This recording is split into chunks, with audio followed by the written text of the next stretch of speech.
to one side, and the calm sea to the other.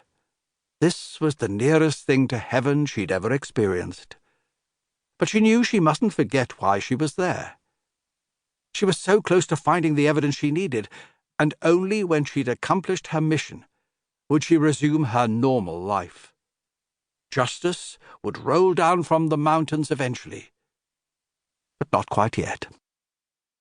The sound of approaching footsteps made her turn, bracing herself for the walkers' ritual of bidding each other good morning with a suitably friendly smile.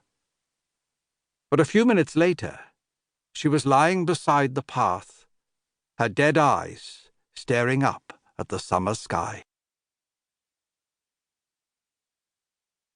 Chapter 2. Olivia Stanley, known to her friends as Livy, had never imagined that her unusual Christmas present would give her so many hours of entertainment, along with the added possibility that it might one day change her life. Once her friend Sophie had bought one too, using her birthday money, they hunted as a pair. 2 metal detectors were better than 1, because they could cover twice the area. Twice the area, double the chances of making their fortune. The other girls at school were into makeup and clothes, but it would be Livy and Sophie who'd have the best of everything one day, once they'd hit the jackpot. Livy's dad owned the field, so they didn't need permission, although he had told her that when they found treasure he wanted his share. She couldn't tell whether he was serious, but she'd agreed. Of course he'd get his cut. To Sophie's relief, Livy's dad had moved the cows into another field. Unlike her friend, she hadn't been raised on a farm, and didn't care for the way the big reddish-brown beasts watched her, with their knowing, hostile eyes, as though they were planning something nasty. And sheep were almost as bad, with their beady-eyed, insolent stares. Livy, who was used to livestock, told her she was a wimp. The field sloped gently towards a high hedge, beyond which lay the coast path, and the wide area of scrubland leading to the cliff top.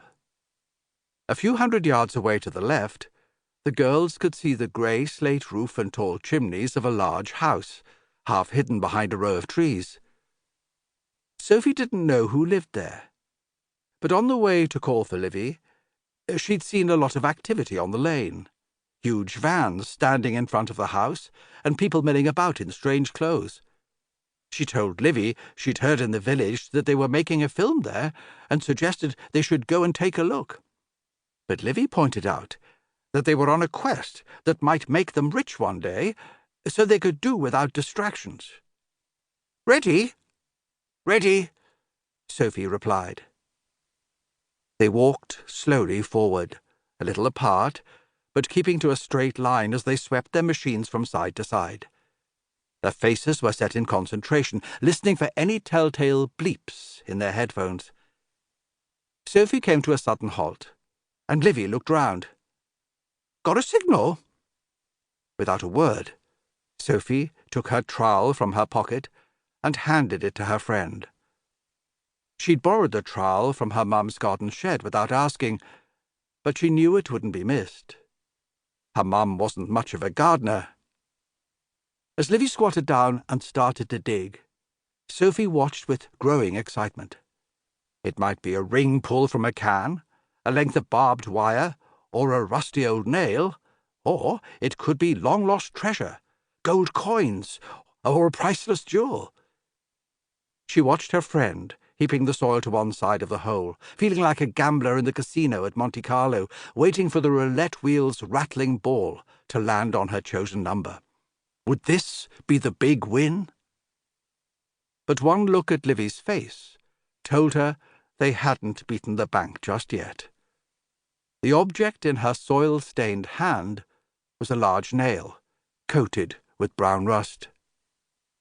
But their luck was bound to change soon. "Early days," said Livy philosophically, as she replaced the soil under the flap of turf. "Rome wasn't built in a day," she added.